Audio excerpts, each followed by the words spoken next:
This is the Mormon Mixed Faith Marriage Podcast with certified life coach Brooke Booth, episode number 133. So, you probably noticed that I like to use this podcast to share some of my thoughts, to put together ideas that have been running through my brain around relationships and mixed faith marriage and share them here. And today is no different. So, I've been really thinking about some concepts: approval and love. And I think sometimes how we conflate them, confuse them, value them. And I want to talk about that. And this is a pretty personal podcast. This is reflecting a lot of my own experience. And so I want to own that. And this may not be how you think about it or how it shows up for you, but this is certainly how it's showing up for me. And if this is helpful to you, glad to help. And if it's not, skip it, move on to the next. So let me start by saying this. I love my husband and my husband loves me. I don't think that's ever really in question. And with so many of my clients, I think that's 100% true. Love is not the problem. There is love there. Um, there are people I talk to who are separated, divorced. They still love each other. Like, love is still real and true for them. And I think that's just interesting to know based on some things I'm going to say later about approval. But for so many people who come to me, love is not in question. They care, they want each other to be happy. Love is real. But having that love there doesn't eliminate problems in marriage. It doesn't eliminate real struggles and real pain and real issues. And that's something that I think some people struggle to understand is while love is powerful and wonderful and lovely, um, there's sometimes other things going on in a relationship that need to be looked at and understood.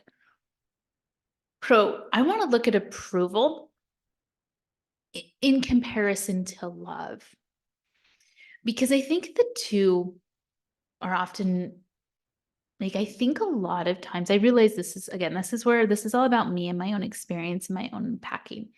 Is I started to realize that for me, approval and love were very closely intertwined. And when I could start to separate them out and understand them as different concepts, it helped me to understand what I was experiencing. And it helped me to understand how I wanted to move forward in the relationship I had with my husband. So I want to talk about that here. But first, I wanted to premise with this idea that I really truly think most couples I work with, and probably you listening, truly love your spouse. I don't think that is often a huge hurdle that we have to overcome. Approval might be a little bit different. Okay, here's what I want to say about that. Before we go deep into approval, I want to suggest an idea here. And this is an idea that's pretty commonly found in the therapeutic world. And I think it's probably because it's largely true that a lot of the patterns in our relationships stem from childhood. They're really just a continuation of patterns formed in childhood. And this makes a lot of sense when you think just about how the brain works. Like, if we developed a neural pathway in childhood, we're still going to be using that neural pathway as adults. Like, just time and age isn't going to change that. A neural pathway is a neural pathway, and the brain likes to be efficient. And if there's a certain way it's developed pathways around relationships, that's pretty much going to stay the same as we grow up. And what's interesting is once we've established a neural pathway, we tend to just keep using it as the brain is efficient. And until that's questioned and replaced with another one, we're just going to keep using that same neural pathway regardless of its actual benefit to our lives and our goals and our happiness. I mean, that's just part of how our efficient brains work. So I look at that because it can be really helpful to look at your childhood, your relationship with your parents then, your parents' relationship with each other, to help understand some of your own patterns in your relationship now. Like again, you've got those same neural pathways, and until you've questioned them, have created new ones, likely chance that you're just rinsing and repeating how you showed up in past relationships or how you saw other people show up in past relationships and then adopt that as, the right way or the way that relationships work. So for me personally, I was getting really curious around, okay, like what was I taught about relationships? What kinds of relationships did I see modeled for me? How are women generally taught? How are women generally perceived? Because that's my experience. And so that's the perspective that I look at it. Um, and I got really curious, like, how was my parents' relationship? Very interesting and helpful work there. But then I started to realize something else because I was certainly raised Mormon. I was certainly raised in the LDS church. That was absolutely infused into everything that we did and all of our teachings and all of our interactions, that I started to realize there was another relationship here that I needed to look at in order to understand what I was experiencing today in my relationship with my husband. And that was my relationship with God. Um, so this is my story, and it may be different than yours depending on what you were taught and what you internalized. And I'm no way going to suggest that you receive the same teachings as me or internalize teachings in the same way. This is my situation, but it might be helpful for you to see how I internalize things and how I understood things, just so you can start to shine that light on your own internal world. So, like I said, I was raised LDS for sure, and I was taught to model everything after, Heavenly Father is what we called him, but basically after God. Um, God will show us how to be the best parent, the best spouse, the best everything. Like you can apply like what you learn from him, you can apply to absolutely every situation, and that's going to be the best example to follow. It's fail proof. That's who you want to be your benchmark, your standard, all your aspirations, all your motivations. Focus them there, you're going to be fine. And so that's exactly what I did. And here's what, as I look back, here's how I internalized my relationship with God and how it's impacted my relationship today. So for me, I was taught and I believed fully that God loved all of his children, all of them. It's a lovely message. It was something we hear week after week after week after week, going to primary and young women's and all of the meetings, is like that was never once questioned. Everybody believed it. Everybody celebrated it, that God loved all his children. It's a lovely, lovely message. But what came along with that message, something that I think is even more important for my own internalization, and that was sort of the but after that. God loves all his own children, but there are some he approves of more. There are some that everybody has his love, but there are some that have his approval as well. Now, this caught my attention. This was really important to me. I was like, this is the important bit, the approval bit. This is the part I need to be very, very conscious of, very aware of, and highly cultivate in me, is to make sure I'm not just somebody God loves, because that's just everybody. That's no big deal. There's no value in that. I need to be somebody whom God approves. That's the real important piece. That's the golden ticket. That's where I need to be really putting my attention and my energy. And I was able to quickly understand that he approved of those who joined his church, were really obedient, exactly obedient even, who made and kept their covenants, who raised their children to do the same. And I understood that this was a very few, very select group. This was the peculiar people. This was the chosen generation. These were the elect. And I wanted very much to be approved by God. And so, as you well know, I've shared my story here before. I did all the things. I was very conscientious and diligent in all of the things related to faith and practice and obedience so that I could be approved. And here's what I learned is that, like, here's how I internalized it and how it relates to my marriage is that love is not what I valued or sought. I valued approval. I sought approval. That's what really mattered. It was much more important having somebody approve of you than having somebody love you. So this is going to have implications, obviously, in my relationships. Certainly, I saw this with my own parents. I was a very good girl. I still am in so many regards. I didn't give my parents much stress or worry because my primary focus as their daughter was to seek their approval. So, of course, I followed the rules happily and, got all the necklaces and did all the things I was supposed to, went on a mission, BYU, all those things, because their approval was highly valuable to me. It wasn't that their love didn't matter to me, it just was definitely secondary to their approval. So fast forward to being married, I have a husband now, at the age of 24, and I needed to develop, garnish, gain, preserve his approval. I wanted him to think I was good, that I'm nice, that I'm pleasant, that I'm helpful, that I follow all the rules and meet his expectations, because that's how I understood approval. It's a lot of anticipating their expectations and meeting those. It's a lot of anticipating, knowing what they prefer, what their rules are, what their protocols are, and making sure I'm following those. And if I have approval, it means I have safety. It means I have blessings. It means I have good things, nice favors coming my way. And if I don't have approval, I lack safety and it's painful and it means I've done something wrong. Like I have truly done something wrong to not be approved of. And so, of course, I needed to win, gain, garner his approval at all costs.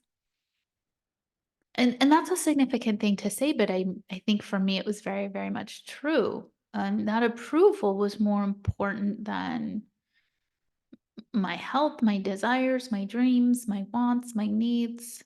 Approval was much more important, even more important than love. So that was the pattern that, was set in my relationships. I don't think it's that uncommon. I think we do this in many relationships, in many situations. As a student, I wanted the approval of my teachers. As a wife, I wanted the approval of my husband. As a daughter, I wanted the approval of my parents. Just like I wanted the approval of God. When I had a same faith marriage, I'm not going to say it was super easy. Meeting somebody else's expectations all the time is work, but I could pull it off. Most of what I did could be approved of by my husband. There were a few aberrations to that, but I would do my best to get in line and get that approval that I needed, that I thought I needed for my safety. And then comes my faith transition, and you're probably already anticipating this curve on the road. This is a Mormon mixed faith marriage podcast after all. So then came my faith transition. And basically what that did very abruptly is put approval now out of reach. There was simply no way, in the way I could understand my husband's theology and beliefs, there was simply no way he could now approve of me if I was no longer a believing member of the church. At the time, and I think it's probably still true, I was still able to navigate that faith transition because I had another value that was more important maybe than approval, my husband's approval, and that was my own sense of self-integrity. It was very strong and well developed in me, as was taught to me in the church.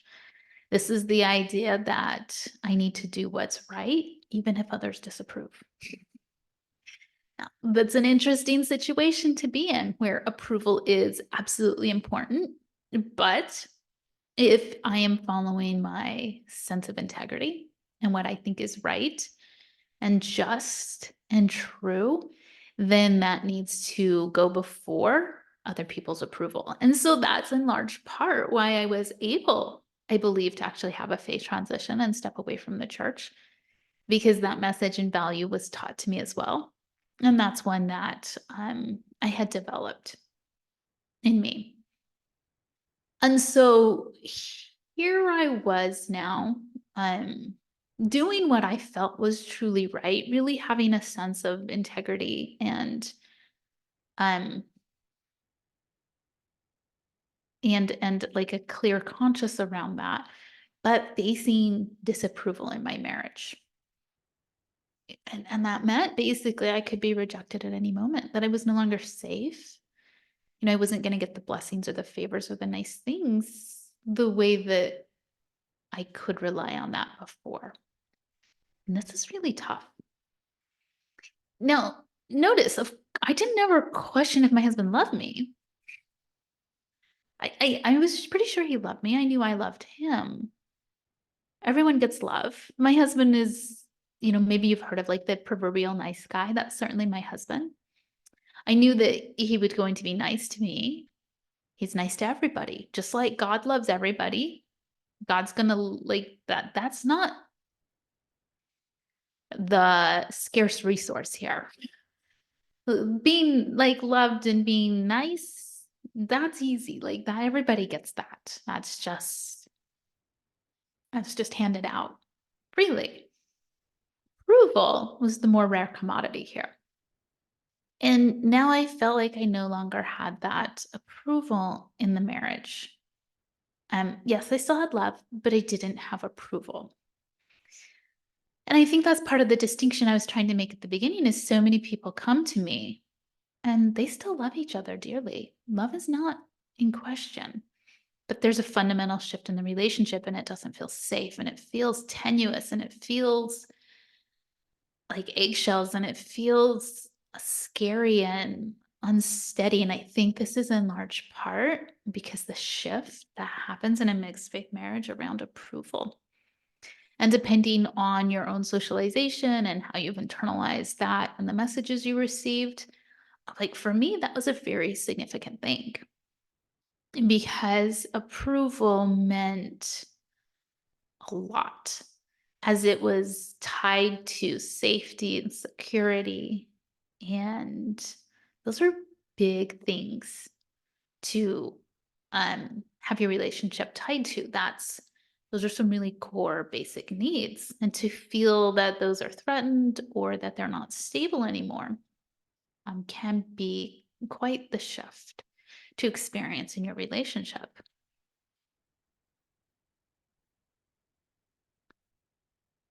So you're like, okay, Brooke, that's all nice.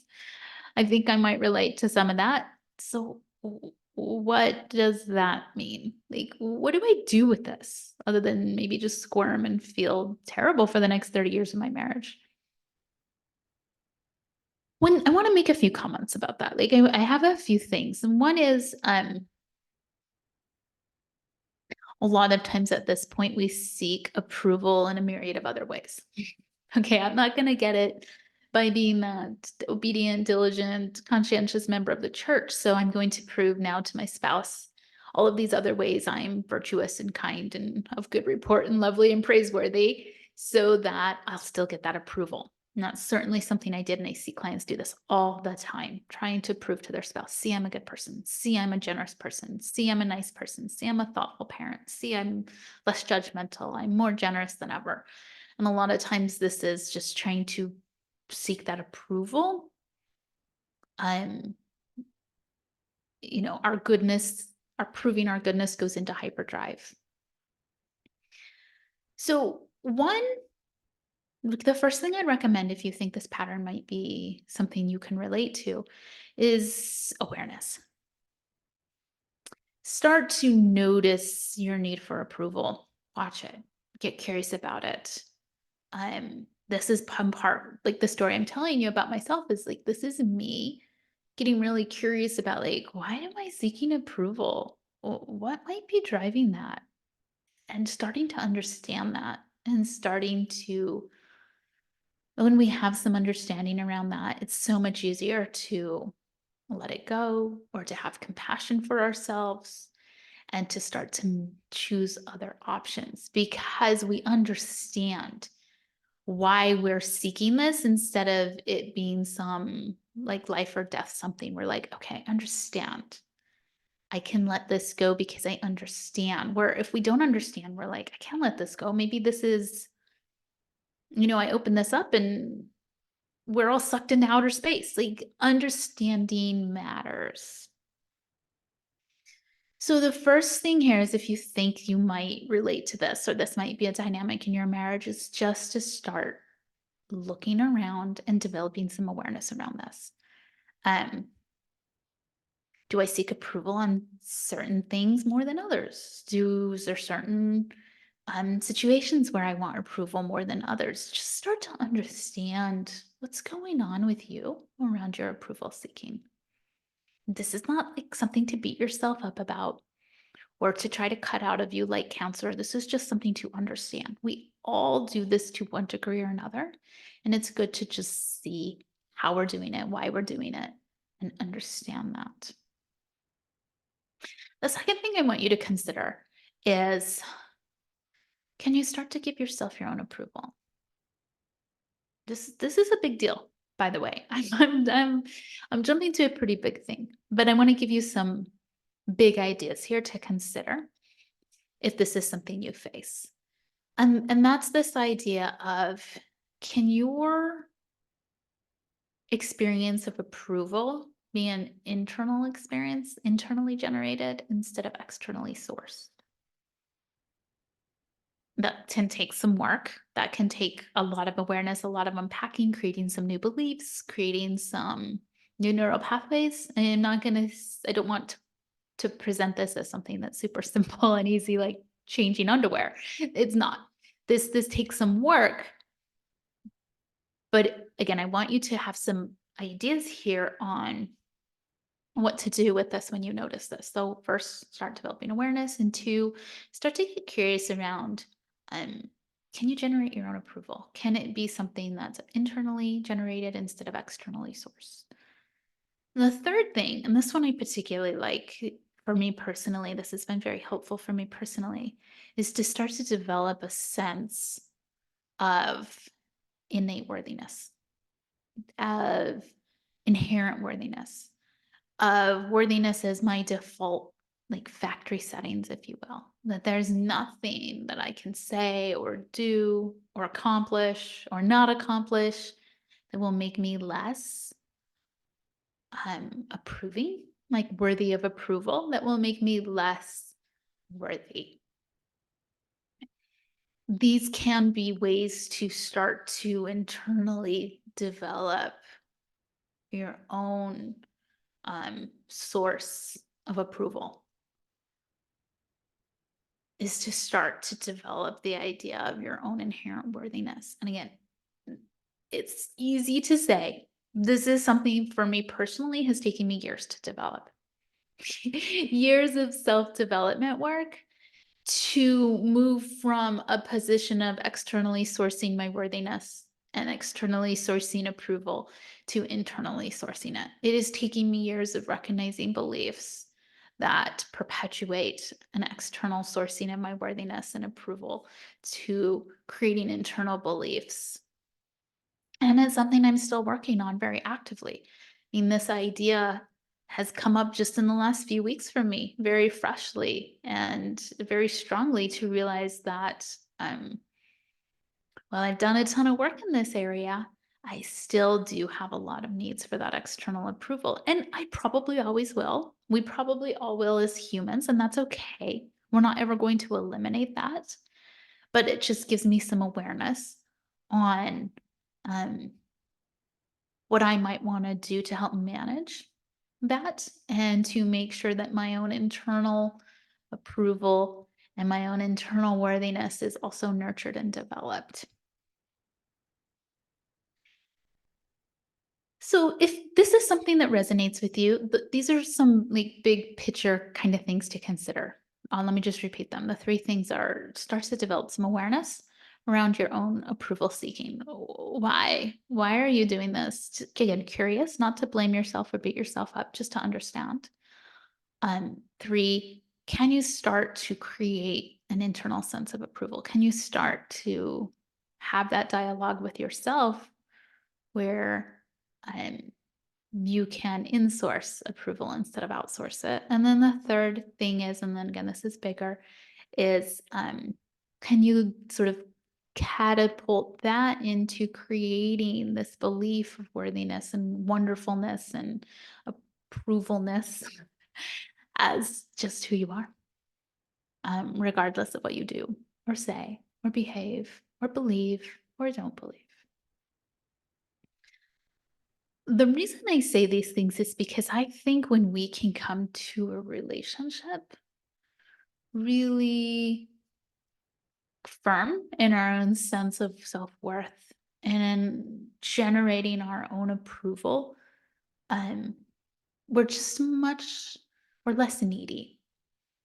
And there's nothing wrong with being needy, but sometimes being needy in a relationship can be taxing on the relationship.